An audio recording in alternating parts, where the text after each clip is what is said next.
this is going to be tough. Somebody told me that when you cry, you lose weight. Do I look skinny? I'm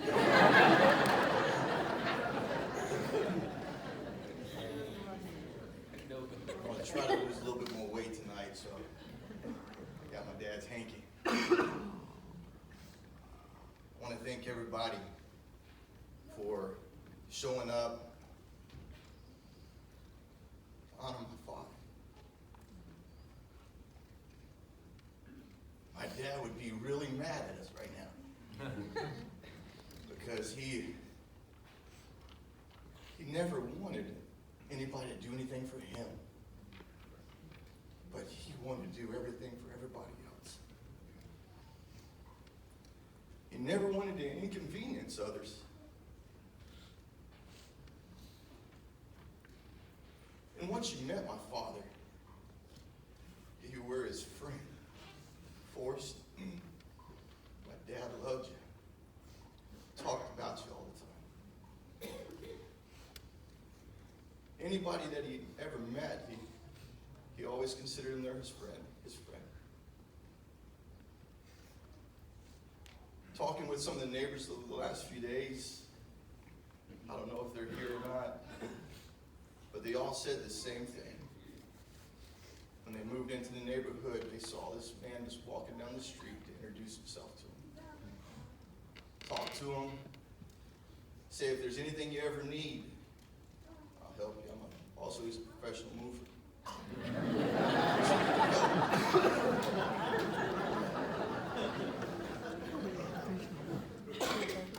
He also said that, everybody said that if you need anything for your house, let me know. I'll take you to Home Depot. I'll get you a 10% discount. My father served 20 years in the military. One of the biggest benefits that he got was that 10% discount. Should I say one of the biggest benefits I got? That 10% discount. I would call him at any time. Hey, Dad, what you doing? I just sit down to eat, Michael. Dad, I was going to run to Home Depot real quick. What? Hold on. I'll be right over. Dad, I'm just going to get some nails. 10%, Michael.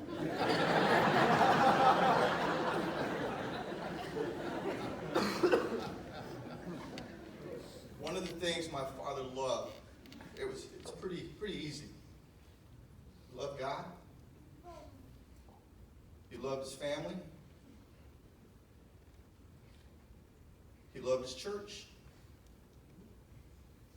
He loved his friends. And he loved to hunt.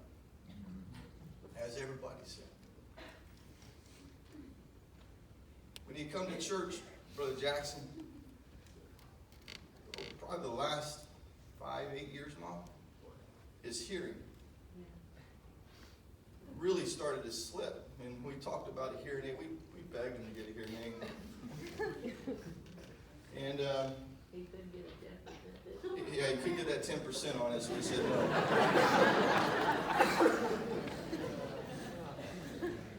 But Brother Jackson, he would come and he couldn't understand what was being preached. But you didn't have to hear to feel the presence of God. And he would pray and sing like no other. But he loved to be here. My dad was very simple. In the sense, didn't need a whole lot. He'd rather help other people and give things to people to help them make it better. But I also want to say, if there was ever a time my father at church walked past you and you called him and he just turned and smiled and shook his head, it wasn't him being rude. He kept going. He had no idea that you just said something to him.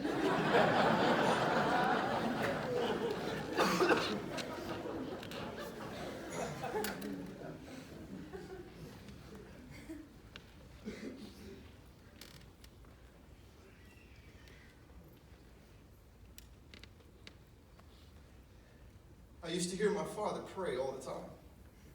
We'd make those trips to the land, and even when I was a kid, I heard him pray in the car, just sitting there praying. Then we'd go to the land, and he'd be praying, and just off by himself, we'd just praying. And of course, Mom said it's because of my driving. But that was only when he'd say, Jesus, Jesus, Jesus, Jesus.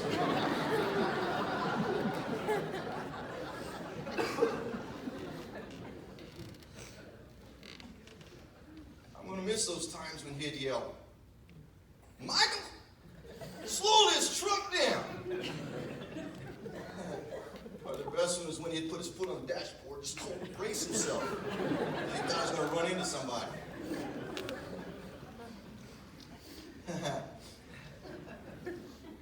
Man, this last hunting season, I think we were there every weekend. And, man, memories I'll never forget. But Moreno, you got to keep this on the down low. Anything said here stays here. This past year, when the hunting lease, I got pulled over 4 or 5 times. And my dad would say, I told you to slow down.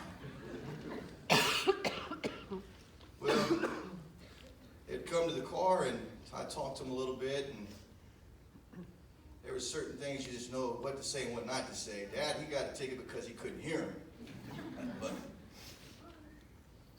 every time they gave me a warning,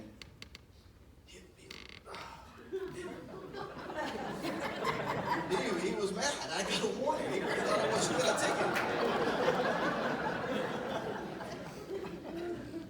But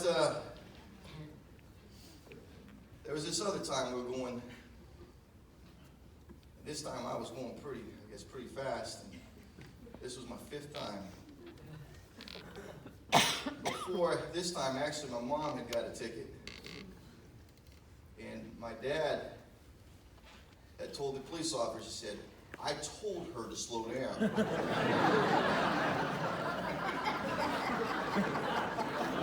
The police officer said, really?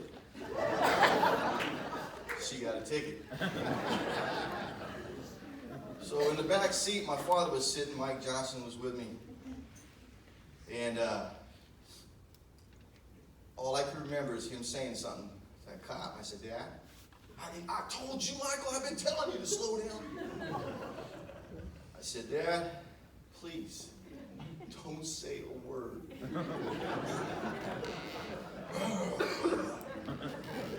I said it loud enough for him to hear it. And I did everything I did the same. I put my hands on the steering wheel, rolled down my window, had my driver's license, and he comes up and he says, sir, you know why I pulled you over? I said, probably so, sir. I said, he goes, where are you rushing to? I said, well, just going to go hunting with my family. Handed my driver's license, and he looked at it. Where are you from? I said, San Antonio, and just chit-chat, just talking. You gotta be nice. You gotta be nice to these guys.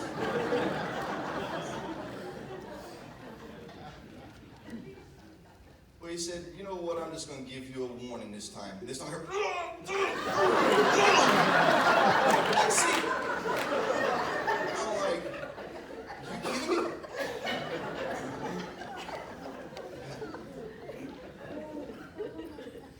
Mary, he got pulled over again. He would call her head on a speed dial. He'd try anything he could to get me to slow down. But if I didn't get that ticket, as soon as that cop's light was out of my rearview mirror, I was going again. The Thursday before my father passed, he called me over to eat some, I put beans, but it's actually chili and cornbread. But that was a day I'll never forget. Sitting at the table, man, it was just chit-chatting, talking, and laughing. As always, just having a good time, but this time it was a little bit different.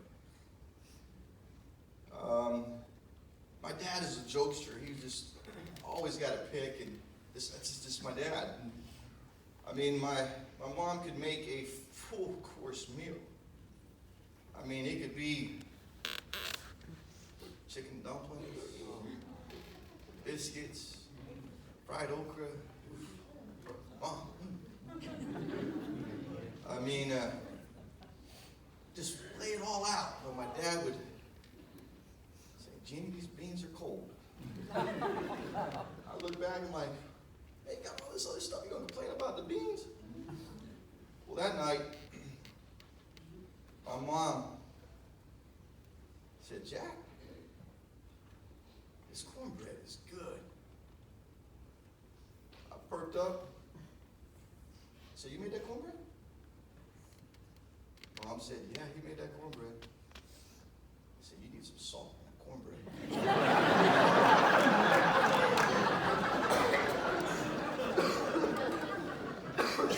I told him, I said, "That crust is not hard, it's soggy. You need to fix that next time."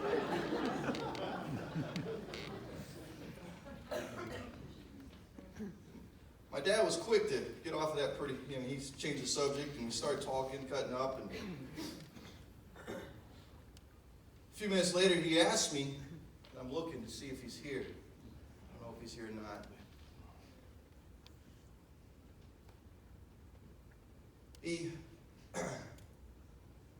He asked me if Wayne had come by to service the AC unit yet. I said, "Who?" He said, "Wayne." I said, "Do you mean Lane?"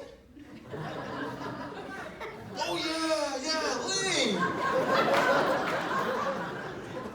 I said, "It's no wonder he has never showed up at your house. You think he's John Wayne or something."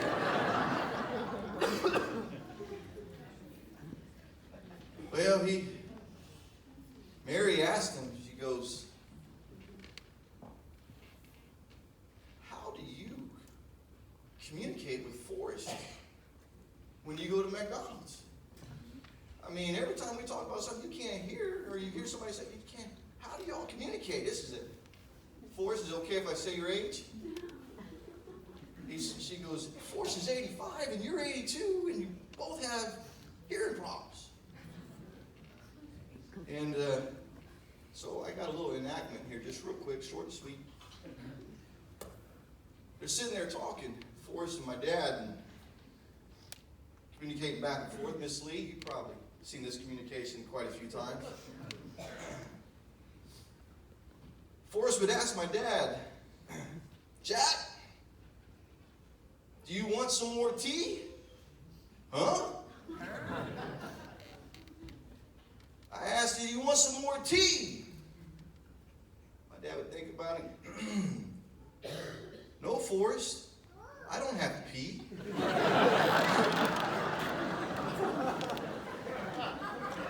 It had to be a conversation, something like that.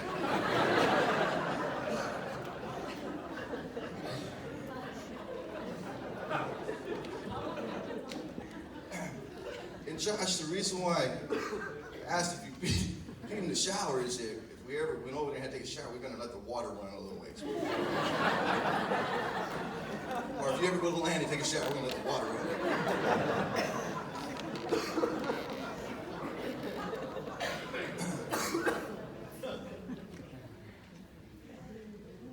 My dad loved to play checkers. Man, he never turned down a good game of checkers or dominoes until he taught me all the tricks.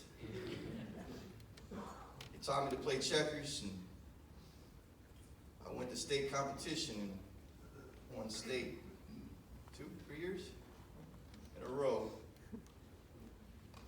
And then my dad got the iPad. He didn't want to play with me anymore. But dominoes, he loved to play. Oh, there you are, Brother Wayne. Yeah, Brother Wayne. Man, I guess it was maybe a couple weeks back that my father asked us to play some dominoes. He always asked to play dominoes, and kids love to play. Emily and Ryan go there ready to go. But boy, did he ever meet his match, Joe. He met his match, and I got a picture of something I want to show you. My dad is on the far right, and Emmylou is second. And my dad, we kept asking, when are we going to end? He goes, when I can come back. When I can win this game. Well, it got late, and we had to go, Emily had school, and so we had him sign it. And he signed it, sore loser.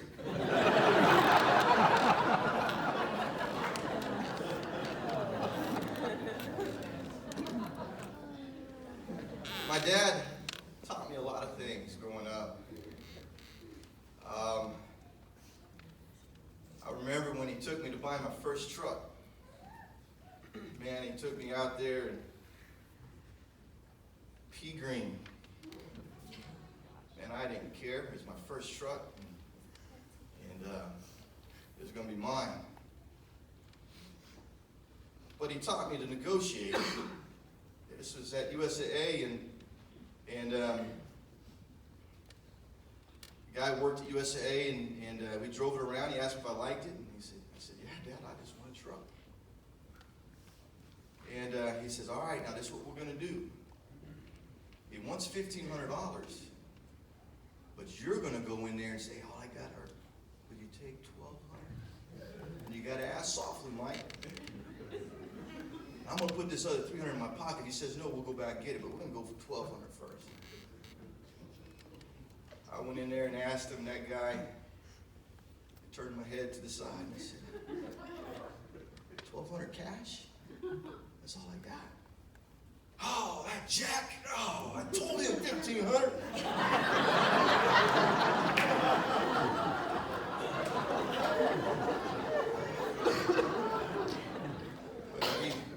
We got it for $1,200.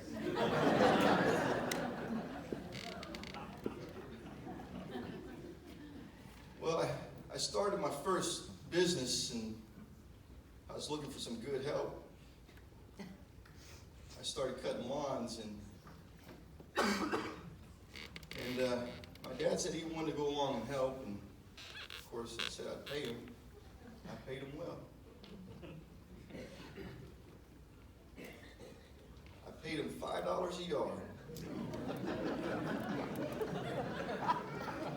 So we negotiated that out, and we started cutting yards. And where's Ruby? Is she still? Okay. We started cutting yards, and I'll never forget. We pulled up to this cul-de-sac, and there's probably about 5 houses, and you had to turn and come back. And this guy had 2 houses side by side, and I was cutting them and cutting the yard, and we had a little rhythm going where we'd cut the yard. And anyways, I cut the front edge, cut the back, and Dad started blowing. The guy called me and goes, hey, can you come here for a minute? I was talking to him, talking to the back. And finally finished up talking to him, and we had something planned for next time. I walk outside, I'm like, man, who in the world just came through here? The street was like, just been paved, clear. I'm like, what in the world? I look down the street and I see this big old huge pile. My dad had blown up the whole street. Had leaves. He said, Michael, get a trash can and some bags. Get over here.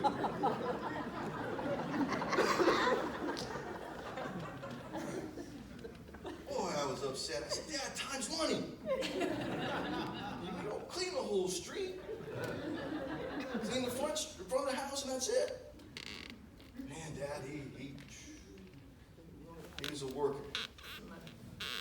So I, using my business sense, which was very little, but I started talking to him. I said, Dad, man, if we can do multiple yards, that means that's more money for you.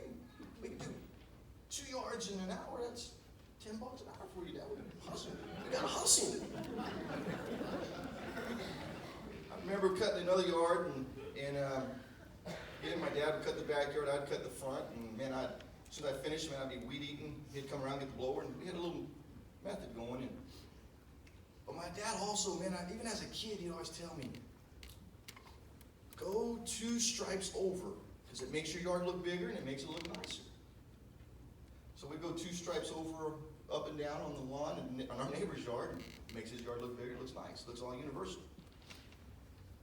Well, my dad decided he wanted to go 2 lines over, make it look good, and he forgot that he cut the backyard lower than he did the front.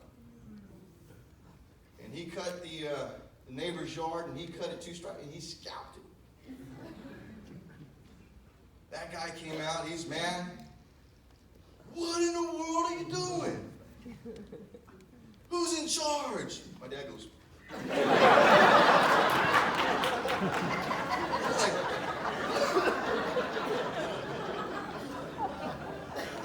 lost money that day. But the best was, I had about 8 yards in one street, and man, it was always great to get the yards in the same street because, man, we make more money when we do it like this. And there's this lady down the street, an Asian lady. She stopped and said, I need you to cut my yard. And I see you've been cutting these regular. I said, okay, I'll come down there and cut it. And I remember we cut it, and I told Dad, I've given him instructions. Just stay within the yard. Cut the grass, let's get out, let's go, move. Anyways, we cut it, we finished. Everything was great. I was talking to the lady, she's paying me. I'm sitting there talking to her because this is the first time talking to her. And out of the corner of my eye, I see my dad go by. Sitting there talking, all of a sudden, got the weed eater. What in the world is going on? And so I stopped back and I started walking over there, and she's following me, and all of a sudden I smelled something burning. Oh my goodness. I walk around the corner, and that lady walked around the corner. She goes, oh, my cilantro, my cilantro.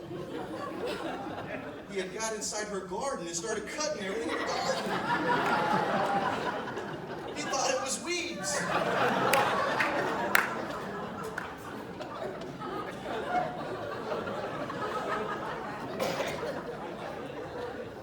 That was my dad. I lost that year. She never called me back.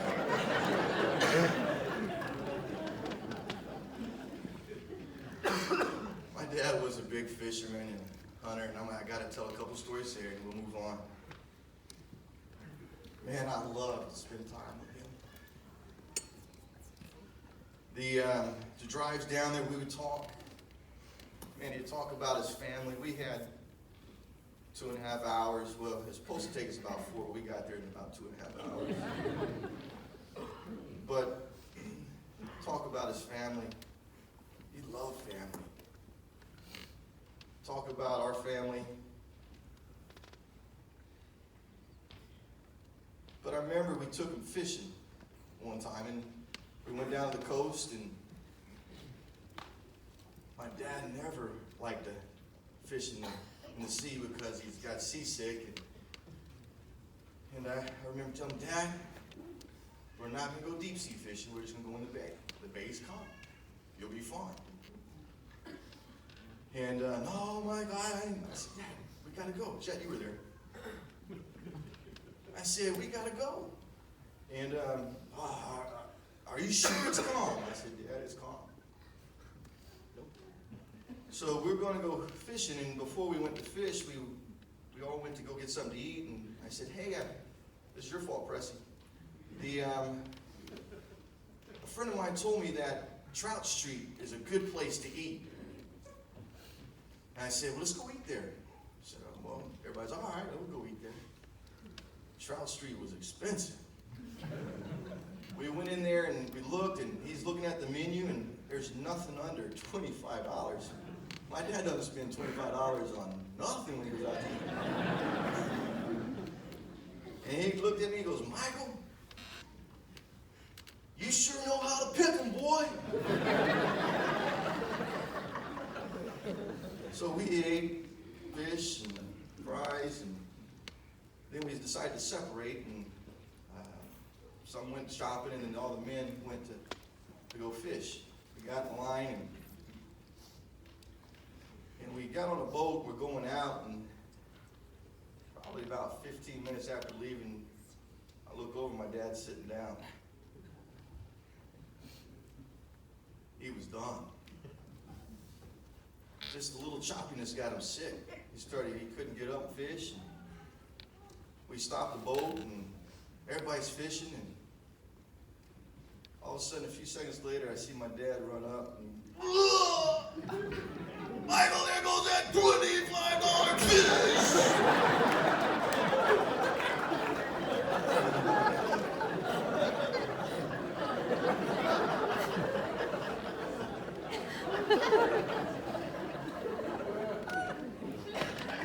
After that, we started catching fish.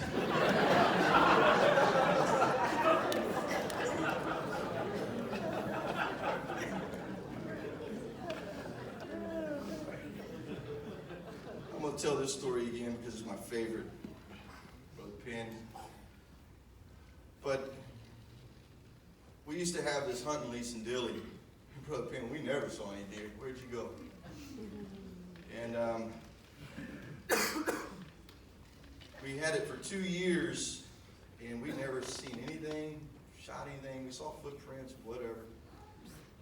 And I remember it was the third year. We went and we're setting up, and we went to Academy. And we're buying the corn to go. And I saw this deer jam sitting on the shelf, and he looked at me and said, "Boy, what do you got there?" I told him, I said, "Dad, we haven't seen nothing. Was it going to hurt? $7. And he goes, "Boy, all we need is corn. I'm telling you, all you're wasting your money. Wasting your money." I said, "Dad, I'm going to try it. Get up the cashier, pay it for it." Boy, you just wasted $7, $8 right there. We get out to the land, and we go put the deer jam out, and next morning I get up and get in the blind, and you got to understand, this property was just like a field. And my blind was here, my dad's was over here, and but his was kind of a little bit turned a little bit, and anyways, that morning I looked out and I saw some stuff moving at my feeder, and I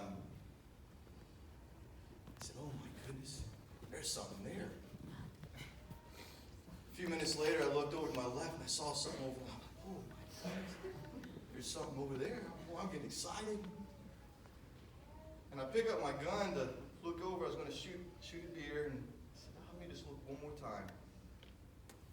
And in the front came this 9-point buck, came out behind a little tree. I said, "Oh my goodness." I shot that thing, and I looked over, that doe was there. I shot another one. Then, just like Brother Penn said, bzz, bzz, bzz, bzz. Hey, Dad, what are you shooting at over there, boy? "Dad, I shot a deer." "You what?" He comes over there and he looks, and I never seen somebody be so disappointed when he saw that 9-point buck. One thing my dad hated to do is clean a deer.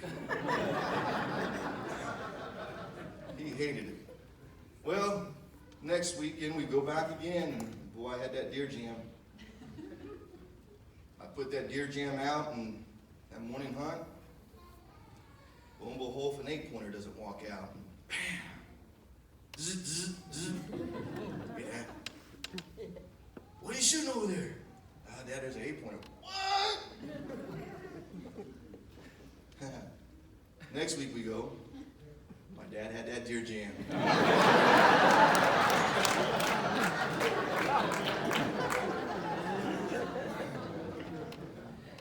But there is a myth. Well, the story's been told that, well, again, what was shown here, talked about, stays here. If there's anybody in here, game warden, anything like that, he's at 111 Heaven Street. So. But my father was a ultimate hunter. I like to compare him to David. One morning, we got up, we were going up there to work, and we decided to go hunt, shoot a pig, just whatever, and then we'll start working. And I get my dad to his blind, drop him off, and I ride back around, and I was up on a hill, and I could see my dad's blind, but I couldn't see his feet or anything like that, but as soon as it got a little bit light, I hear, bam! I'm like, oh. All of a sudden I hear, bam, bam! I'm like, oh. Then I hear a four-wheeler start up, and I see him booking it, and my dad doesn't drive fast nowhere. And he gets up the hill, Michael, you're not going to believe this. I said, what? I said, I shot a bear. I said, what? I said, can you shoot a bear? I don't know, but he was coming at me. I shot him.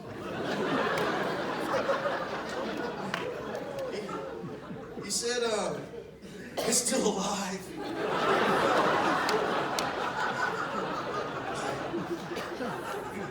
I said, well, let's go over there. Oh, I don't know. We went over there, and lo and behold, there was a bear. Dad, the bear hunter. We hit that thing good. I went home and I looked it up, and ooh, it's illegal.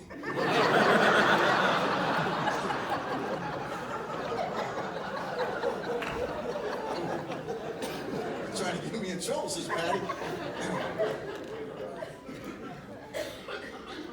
But I want to talk a little bit, just for a moment, about perspective, I guess.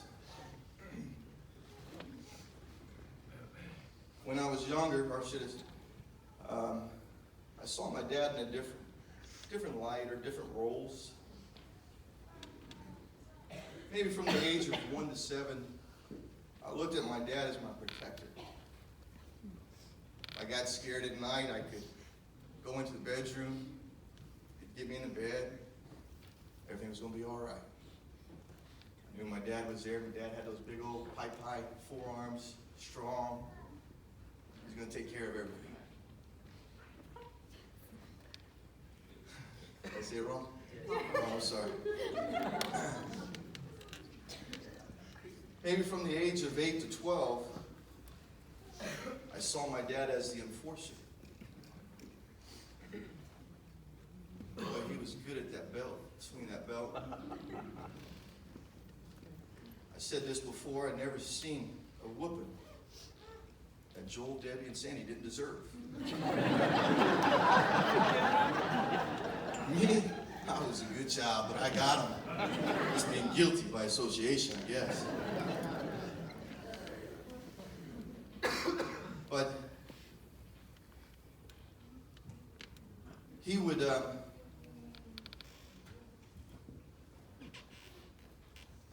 discipline us, and I don't regret it one bit.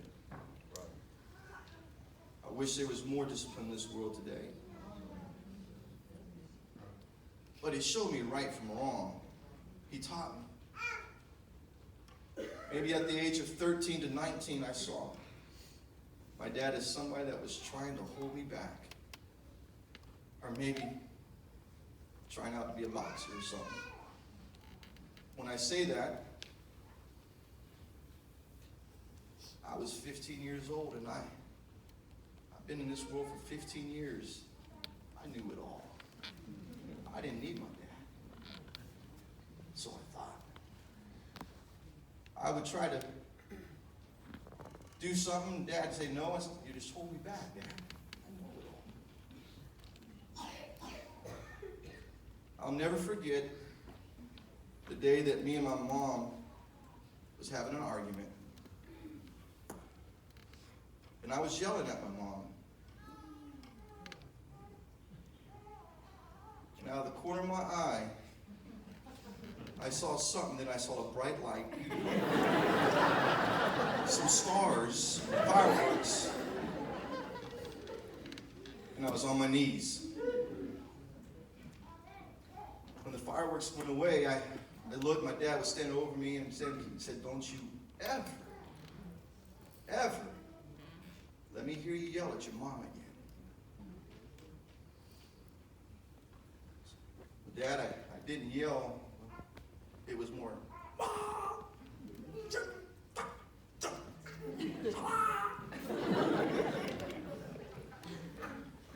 She'd say, Michael. And I always have an eye looking to see if my dad was coming down the street, down the hall.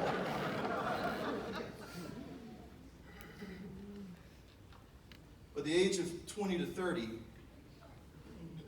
as I began to start my family,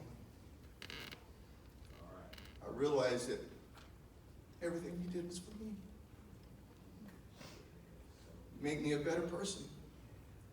I started looking at all the sacrifices he did, things he would sacrifice, so we could have a little bit more.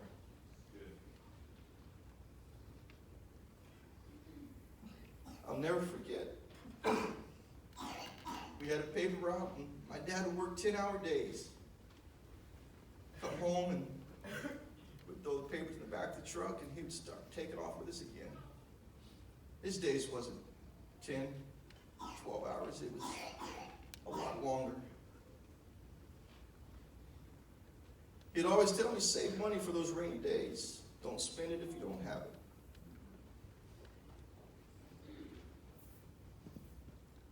He told me, if you're going to do something, do it right and work hard. Good.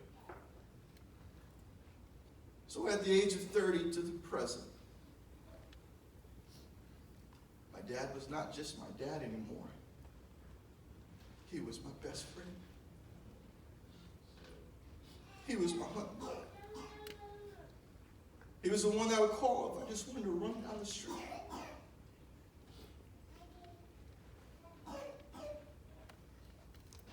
And I'm going to miss him.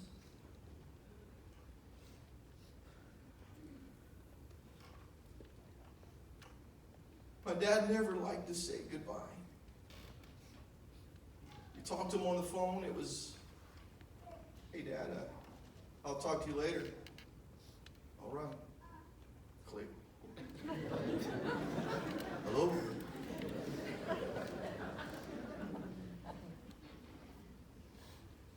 Or if you see him, it was always, I see you later. Or we'll talk to you soon. So tonight I don't want to say goodbye. Just Dad, I'll see you later. Because I know my dad fought a good fight. He finished the race and he kept the faith. Paul said, there is laid up a crown of righteousness to all who loved his opinion.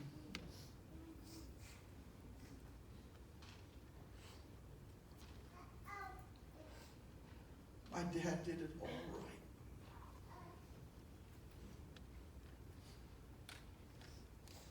Romans 8:38-39, for I am persuaded, neither death nor life, nor angels, nor principalities, nor powers, nor things present, nor things to come, nor height, nor depth, nor any other created thing shall be able to separate us from the love of God, which is in Christ Jesus our Lord. Right now, it is a season that we're going through, my family. There's a time for every purpose under heaven. But I know I'll never forget my father. I will never forget my father and the things that we've done. But this season will end.